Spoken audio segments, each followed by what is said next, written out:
assalamu alaikum. Hare mi hiwrike on fop wosi kudol gotol iwi e suudu no si ata wono si wanyakere nde yadama e mudum feere alandu si ay jonno wobe yadi e wanyakere nde ko kambe andi ko wanyakere honde be yadere mudum en yi sukabe bobobe ko amini be kon do mamu en hiido be kombati de mudum ha nebi ko tawto haysi be wakilino do hewti ka fen hewti ka lanna gere on lanna hakone men e mabbe be yabe gijjanomo be tubanamo be toromo pardon en hande gade ko kambe makko godata yo non est-ce que onon e hakkille mo be ari be wonno ga ibe andile be an warede ko dum be wonno combatire ibe andile buudi no wujjede ibe andile Guinée ala sécurité, il y a l'insécurité dans notre pays. Il y a Guinée ben ala golude. Kono dum no fu ibe wakili kambe du fie post jima be din hewu yo be hebu ko be fala ko hediti ko be dafano watindiri. Ko dum go sendi me menen e senerde. Ko dum sendu no me menen alpha. Est-ce qu'on fami? Parce que menen ko men fala ko fo wonu wunde wotere. Dum nono wawi gasude hostayde lando mo judo ari kala men. Est-ce qu'on fami? Jon non si dun don marsali lando keldu do hebaki suka be kaledi ga o be na fami o be na famali si dun non fe'i menen ko me fala ko suka be fu wonu Guinée be fu wonu hara kale wure kaledi mu hara kaledi on tigiri wona kaledi bo bonna wala on tigiri wona wure ha en tant que tigiri bonna le mo tranquille mo sécurité gari justice on est boussole, justice on est côté du peuple. Quand il nous nobe, la justice serait sa boussole. On respecte l'engagement. Il nous nobe, aucun Guinéen ne doit mourir pour la politique.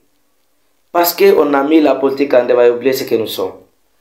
On n'a été de nos fapande, bila fait ironzere, on n'a halta que fait mohande kati, leur famille n'a aucun, famille ben non, menda go be fous behbar. Ene hiden jodi do hiden inna vive le général, vive le CNRD, vive CNRD na parti politique goy be fala wongol parti politique mais gasta nyande no Mamadi Doumbouya ombiti wondu kuma ko inni one candidat la Guinée ko do yeto masibo fewndi to do yalla dandu en non miyewte ndo hunde wotere ono yinu be o yaade de wanyakere yehede yara ko Allah wallo ara ko wanyakere yaade e mudo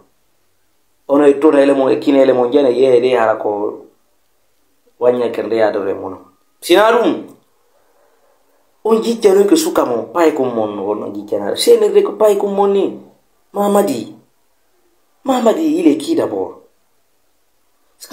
on des immigrés que suka be ala be hakke be na e wadi lawi échanger ji bambe to on to Paul Kagame fari bi lawi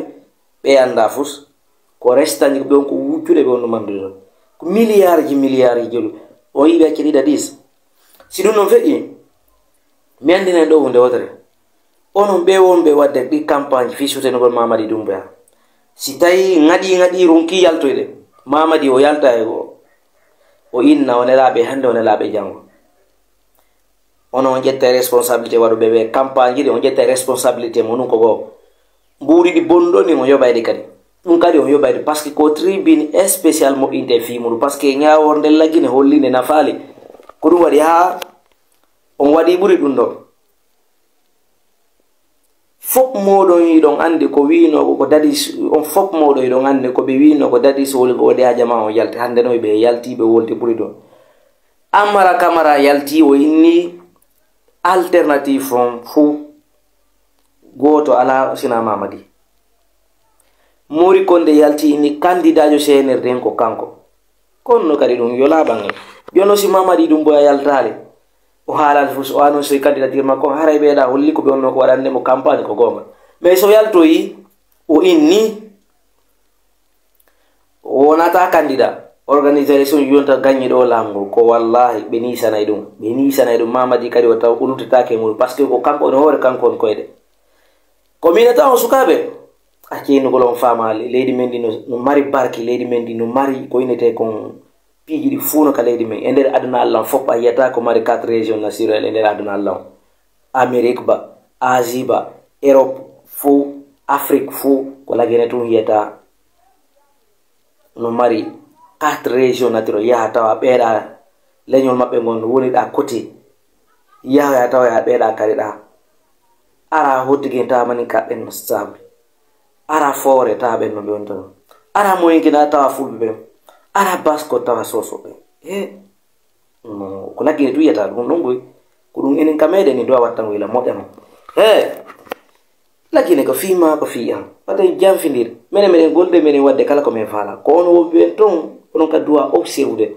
alanni e jangude ala golle bandiraɓe men jelo yalti ka université ji ɗo ala golle iɓe hande ɓe jooɗi laggine toon woɓɓe ma yaade hay kippe yeyitagol astafurlah o yetto on yafotola bandiraɓe yero non waddude ɓe ɗon mi yolanaki on noon ko hunde si satti padde no rewirta e yiiɗo hay jiwum koko yeyi kippe ɗo jiwum mara kon 15 ans wallahi o yeyi kippe yeyi ɗumannagol ɓay satti konno waɗe ɓay patron jo ari tawi mo ɗon kadi tawi onon kadi yawno to haaji mum o ɓay o ari o yi jiyunkum o inni kumɗo jum o nandayi wo ko ngarde ɗo jiyunku o landi jiyunku fiyon jiyunku narde ɗo jiyunku inni wo kanko mamma ko ɓen koye logement woni iɓe yaltinede iɓe wikkede ɓe ala ko ɓe wona joni noon fendima yeti baɓe makko e biro makko ala heɓre ko ɓe ñama na lafere yoɓugo suudu patron jo yalti noon taw yoɓani ɓe taw o inni tawi o joom ba jiyunku o joom bijinko en yi ɗum noon ko waɗi kippe ka joni noon ɓe bandiraɓe hettiɓe ɗa namo kala mari heɓugol on sanction woɓɓe no yaltano commanta ɗo piiji gon to scandale ji o yiide ko ɓen ko wujjude ɗi milliard ji ɗon sigo ɗum ko sama kala mi fode hay ma fenanta goto e moɗon wonde simi monike mi yiɓe sukaɓe wonɓe yaltude ɗo yaltunoɓe inni noon sukaɓeɓen warama kaake yoɓe watta hiila hande ɓen yalti inni ɗo vive le général Mamady Doumbouya Mamady Doumbouya mo respectale konngol mum onon ɗo wawi ɓindirde Mamady Doumbouya parti politique e hettiɓe politicien mum yo Allah wonan en balla ka leydi men mais leydi men wulɓinike ha feƴƴitike ha en fo se joni ndiri juuɗe Mamady Doumbouya fuu so wawata wadde